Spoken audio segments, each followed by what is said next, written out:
Hello everyone, welcome back to the channel. आप लोगों का स्वागत है। अभी हमने जो स्टार्ट किया था अपना ट्रेडिंग अकाउंट, मतलब फाइनल अकाउंट स्टार्ट किया था। ट्रेडिंग का हमने फॉर्मेट देखा था, कुछ क्वेश्चन देखे थे। आज थोड़ा आगे बढ़ते हैं।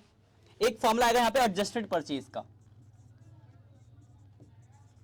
एडजस्टेड परचेज का जो फॉर्मूला होता है वो होता है opening stock plus net purchase minus closing stock. अब अगर क्वेश्चन में एडजस्टेड परचेज दिया होगा तो क्या फर्क पड़ेगा? तो देखो, अगर आप ध्यान से देखो, ट्रेडिंग का फॉर्मेट जो हमने लास्ट क्लास देखा था, आपको याद होगा। ट्रेडिंग का फॉर्मेट कुछ इस तरीके से था, शॉर्ट में लिख रहा हूं मैं थोड़ा। इधर आता था आपका ओपनिंग स्टॉक, फिर आता था नेट परचेज मतलब परचेज माइनस परचेज रिटर्न, इधर सेल्स आता था, इधर डायरेक्ट एक्सपेंस आता था, और इधर इधर इनकी वैल्यू जो भी है, और यहां पे आता था आपका क्लोजिंग स्टॉक। यही था ना।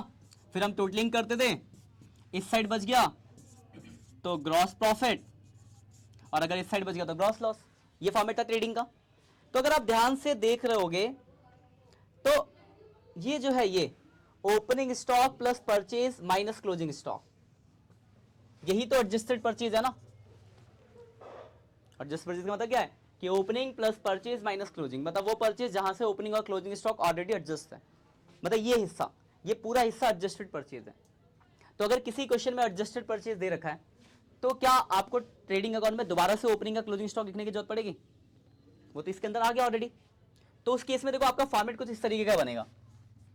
तो जब आप ट्रेडिंग अकाउंट बनाओगे, एडजस्टेड परचेज क्वेश्चन में गिवन होगा तो उसके साथ, तो उस केस में ट्रेडिंग अकाउंट का जो फॉर्मेट होगा उसमें से ओपनिंग और क्लोजिंग स्टॉक गायब होगा। यानी यहां पे आपका होगा सबसे पहले to adjusted purchase,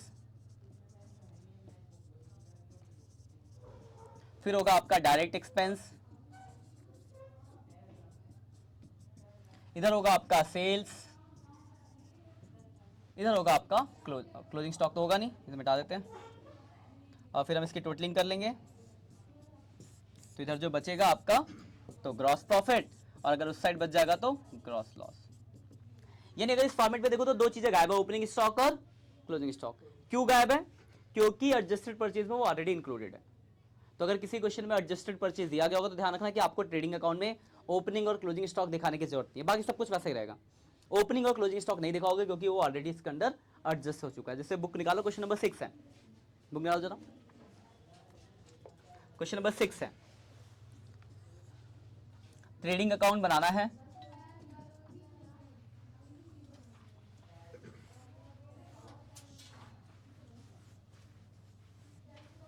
question number 6 trading account मिल गया, प्रैक्टिकल प्रॉब्लम का 6 क्वेश्चन मिला। 6 पेज नंबर कितना है? 18.58। फटाफट निकालो, फिर तो जल्दी करो। 18.58 6 7, हाँ क्वेश्चन नंबर 7 होगा। क्वेश्चन नंबर 7, 6 तक तो हमने लास्ट क्लास ही करा था। क्वेश्चन नंबर 7 है जहां पे बोला हुआ है एडजस्टेड परचेज दिया होगा। 18.58 मिल गया 7 नंबर। वहां पे सबसे पहले आपको क्या दिया हुआ बताओ जरा, पहला पॉइंट क्या लिखा है बोलो, क्या लिखा है उसमें क्वेश्चन में सबसे पहले? एडजस्टेड परचेज, तो यहां लिख देंगे एडजस्टेड परचेज। कितना दे रखा है? 6,60,000। उसके बाद क्या दिया हुआ आपको? सेल्स, सेल्स यहां जाएगा, सेल्स कितना दे रखा है आपको? 7,44,000। उसके बाद क्या आपका हो सकता है रिटर्न हो, इसे मैंने अंदर लिखा, रिटर्न होगा तो हटा देंगे। उसके बाद क्या आपका? Closing stock. क्या क्लोजिंग स्टॉक आएगा? नहीं आएगा। तो क्लोजिंग स्टॉक आप नहीं दिखाओगे क्योंकि एडजस्टेड में ऑलरेडी एडजस्ट हो चुका है। उसके बाद क्या आपका? फ्रेट, फ्रेट एंड कैरेज लिखा, सिर्फ इनवर्ड आउटवर्ड नहीं लिखा। फ्रेट एंड कैरेज, ये डायरेक्ट एक्सपेंस कितना अमाउंट है? 3,600। उसके बाद वेजेस 6,000, डायरेक्ट एक्सपेंस है ये भी। Freight and carriage outward, outward यानी इनडायरेक्ट एक्सपेंस तो नहीं आएगा। उसके बाद बस खत्म क्वेश्चन। तो यहाँ रिटर्न नहीं था तो हमने इसे बाहर लिख दिया। तो अगर आप मतलब बेसिकली आपको ध्यान ये रखना है, अब इसको टोटलिंग कर देंगे, आपका आंसर निकल जाएगा। ये हाइयर टोटल है, इसमें से इसको घटाएंगे तो जो बचता है आपको बताइए बैलेंस निकलता है। तो 7,744,000 माइनस 6,600 -3600 -6000, तो आपकी वैल्यू आ गई 74400। तो ये जो बचा ये आपका क्या निकल गया, ग्रॉस प्रॉफिट। तो सिंपल है ना, बस आपको इतना सा ध्यान रखना है कि अगर क्वेश्चन में एडजस्टेड परचेज दिया गया होगा तो उस केस में आप ओपनिंग और क्लोजिंग स्टॉक अगर क्वेश्चन में गिवन है तो उसको आप ट्रेडिंग अकाउंट में नहीं दिखाओगे, क्योंकि वो ऑलरेडी इसके अंदर एडजस्ट हो चुका है। क्लियर है बात। इसका एक और कॉन्सेप्ट है वो बता दूं मैं आपको। ये जो स्टॉक होता है ना, इसके 3 फॉर्म होते हैं। एक होता है रॉ मटेरियल, दूसरा होता है WIP मतलब वर्क इन प्रोग्रेस, और तीसरा होता है फिनिश गुड्स। अभी क्या होते हैं, जैसे एग्जांपल फॉर सपोज करो मेरी एक साइकिल की दुकान है, मैं मैन्युफैक्चरिंग करता हूँ साइकिल की। तो सबसे पहले मैं साइकिल बनाने का सामान लेके आऊंगा, लोहा, एल्युमिनियम, प्लास्टिक, ये सब। तो वो सब मेरा क्या है, रॉ मटेरियल। अब मेरी फैक्ट्री में कुछ साइकिल बनी है जो पूरी तरह से कंप्लीट है, आधी अधूरी बनी हुई है। तो आधी अधूरी है तो कहलाएगी वर्क इन प्रोग्रेस, और जो साइकिल बन के कंप्लीट हो गई है वो क्या कहलाएगी, आपकी फिनिश गुड्स। ठीक, तो ये तीनों ही स्टॉक होते हैं। किसी क्वेश्चन में मान लो ओपनिंग स्टॉक में दोनों की वैल्यू दी है या तीनों की दी है, तो आप उन सबको जोड़कर ओपनिंग स्टॉक लिखोगे। जैसे क्वेश्चन नंबर 8 है, देखो 8 में देखो ओपनिंग स्टॉक में ना 2 चीजें दी हुई है, दिखा ना, रॉ मटेरियल और फिनिश गुड्स है, WIP है फिनिश गुड्स। तो उन दोनों को टोटल करोगे तो जो वैल्यू आएगी वो आपका ओपनिंग स्टॉक कहलाएगा। ऐसे देखो क्लोजिंग स्टॉक के टाइम पे 3 चीजें दी हुई है, ठीक है ना, तो इन तीनों को ऐड करोगे तो वो आपका क्लोजिंग स्टॉक होगा। बाकी सब कुछ एज यूजुअल जैसे चलता है। क्लियर है बात। तो देखो आपका 1 से 9 तक क्वेश्चन हो गए जो आपको करने हैं। एक छोटा सा कॉन्सेप्ट और रह गया था, वो मैं आपको थोड़ा सा शॉर्ट में बता दूं। क्वेश्चन नंबर मैंने 4 छुड़वाया था आपके लिए, तो क्वेश्चन नंबर 4 के ऊपर ये, और ये कॉन्सेप्ट आपके आगे भी काम आएगा इस चैप्टर में ही, और 12th में भी काम आने वाला है। थोड़ा कॉन्सेप्ट समझते हो उसके पीछे का। मान लो एक गुड्स है, उसका कॉस्ट, क्वेश्चन करने से पहले कॉस्ट प्राइस है मान लो 100 रुपए, ठीक है, और उस पर मैंने अपना प्रॉफिट का मार्जिन ऐड करा है 25 रुपए का। तो मेरा सेल्स प्राइस क्या होगा, 125 होगा। 100 रुपए कॉस्ट है, 25 रुपए का प्रॉफिट ऐड करते तो 125 रुपए में बेचते हैं। अगर मैं इस क्वेश्चन में बोलूं प्रॉफिट ऑन कॉस्ट, तो प्रॉफिट ऑन कॉस्ट का मतलब होता है प्रॉफिट अपॉन कॉस्ट प्राइस। कोई दिक्कत इसमें बताओ। प्रॉफिट है 25 रुपए और कॉस्ट है 100 रुपए, यानी ये हो गया 1/4। लेकिन अगर इसी सेम क्वेश्चन में बोलूं प्रॉफिट ऑन सेल,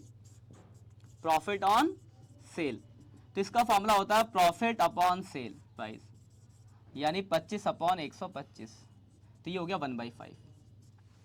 यानी अगर मैं सेम क्वेश्चन में कॉस्ट पे प्रॉफिट देख रहा हूं तो 1/4 है, लेकिन सेल पे कितना है 1/5। मतलब सीधा सा कॉन्सेप्ट है, ये काम आएगा शॉर्टकट में, वरना आपको बेसिक्स मैथ्स वाला तरीका भी बताऊंगा अभी क्वेश्चन कराता हूं। जब अगर ये कॉस्ट पे 1/3 है तो यहां जाएंगे तो कितना होगा 1/4, या 1/5 है तो यहां जाएंगे तो कितना हो जाएगा 1/6, यहां 1/4 है तो यहां जाने पे कितना हो जाएगा 1/3। मतलब कॉस्ट से सेल पे आएंगे तो 1+, और सेल से कॉस्ट पे जाएंगे तो एक क्या हो जाएगा आपका माइनस। ये शॉर्टकट तरीके से भी आप क्वेश्चन को सॉल्व कर सकते हो, बाकी आपका जो मैथ्स का तरीका उससे भी कर सकते हो। जैसे मैं आपको एग्जांपल को दिखाता हूं। सपोज करो सेल्स प्राइस एग्जांपल, सेल आपका 1 लाख रुपए और आपको लिखा है ग्रॉस प्रॉफिट ऑन कॉस्ट 25% का मतलब हो गया 1/4, 25/100 1/4। प्रॉफिट बोला है कॉस्ट का 25%, लेकिन आपके पास तो सेल वैल्यू है। तो पहले मैथ्स का तरीका करते हो जो आपने बचपन से पढ़ा है। तो लेट कर लिया मैंने कॉस्ट को x, तो प्रॉफिट कितना हो जाएगा x का x/4 हो जाएगा। कोई दिक्कत। कॉस्ट का 1/4 प्रॉफिट है तो x/4 हो गया। और आपने पढ़ा होगा कॉस्ट प्लस जो प्रॉफिट होता है वो सेल के बराबर होता है ना। तो कॉस्ट है x, प्रॉफिट है x/4 और टोटल है 1 लाख रुपए। इसको सॉल्व करेंगे तो x की वैल्यू आ जाएगी 80,000। x आपने किसको माना था कॉस्ट को, तो कॉस्ट 80 आ गया और प्रॉफिट x/4 यानी 20 हो गया। इसमें कोई परेशानी। ये आपका सिंपल मैथ्स का तरीका जो 7th 8th क्लास में पढ़ते थे। अब आते इसको अपने शॉर्टकट तरीके से करते हैं। देखो जीपी ऑन कॉस्ट दिया है, जीपी ऑन कॉस्ट कितना दे रखा है 1/4, लेकिन आपके पास कौन सी वैल्यू है सेल वैल्यू है। तो मैंने आपको अभी बताया था कि कॉस्ट से सेल पे बढ़ जाता है, तो जीपी ऑन सेल कितना हो जाएगा 1/5। निकाल लो जीपी, सेल का 1/5, सेल है आपका 1 लाख और इसका 1/5 है जीपी, तो 20,000 रुपए का प्रॉफिट हो गया। देखो यहां से भी 20 निकला था, यहां से भी 20 निकला था। ये आपका लॉन्ग प्रोसेस है, ये शॉर्ट प्रोसेस है, पर ये शॉर्टकट ट्रिक आपकी सिर्फ उसी में लगती है जहां पर ये कॉन्सेप्ट होगा, यहाँ कॉन्सेप्ट होगा 1/4 1/4, यहाँ 1 की जगह 3 हो जाए तो फिर आप ये नहीं लगा सकते, ऊपर 1 होना चाहिए। तो अगर ये वाला कॉन्सेप्ट है तो आप इस शॉर्टकट तरीके से भी कर सकते हो, वरना तो आपके पास ये मैथ्स का जो यूजुअल जो आप ट्रेडिशनल तरीका कर रहे हो उससे करते हो, इससे टाइम ज़्यादा लगेगा, इससे टाइम बचेगा, ठीक है ना। इसको थोड़ा दिमाग में रखना, ये काम आएगा आपके। इससे आपको देखो, इससे करने में आपको 2 मिनट लगते हैं, इससे मुश्किल से 10 सेकंड लगे, तो टाइम बचता है इसमें, क्लियर है बात, लेकिन लगेगा इसी में सिर्फ। अब आपके क्वेश्चन पे आते हैं, क्वेश्चन नंबर जो 4 है, क्या क्या दिया बताओ, ट्रेडिंग अकाउंट बनाना है, क्या निकालना है पूछ, देखो वहां जरा क्या फाइंड आउट करना है, क्लोजिंग स्टॉक निकालना है, इन्फॉर्मेशन बता दो क्या क्या दी हुई है। ओपनिंग स्टॉक दिया है कितना, 20,000 आपका ओपनिंग स्टॉक, ओपनिंग स्टॉक है आपका 20,000। उसके बाद क्या आपका बताओ, कैश सेल और क्रेडिट सेल दोनों सेल है, दोनों देखो कैश सेल और क्रेडिट सेल को जोड़ लेंगे, कितना कितना दोनों बताओ, और दूसरा कैश सेल, तो कुल मिला के 1 लाख रुपए का सेल हो गया, कोई दिक्कत। उसके बाद क्या है, परचेजेस, परचेज कितना दे रखा है बताओ, 17,000 रुपए का परचेज है। उसके बाद हाँ हमने जोड़ लिया, उसके बाद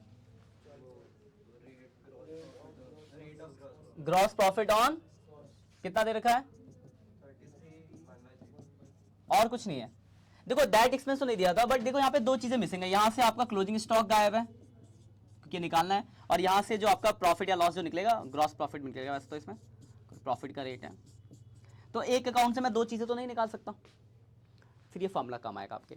अब देखो ये आपने मैथ्स में पढ़ा होगा, इसे सॉल्व करना, देखो इतने को सॉल्व करोगे तो कितना आएगा 100/3, और परसेंटेज का मतलब कितना होता है 1/100, यानी जीपी ऑन कॉस्ट 1/3 हो गया, ठीक है।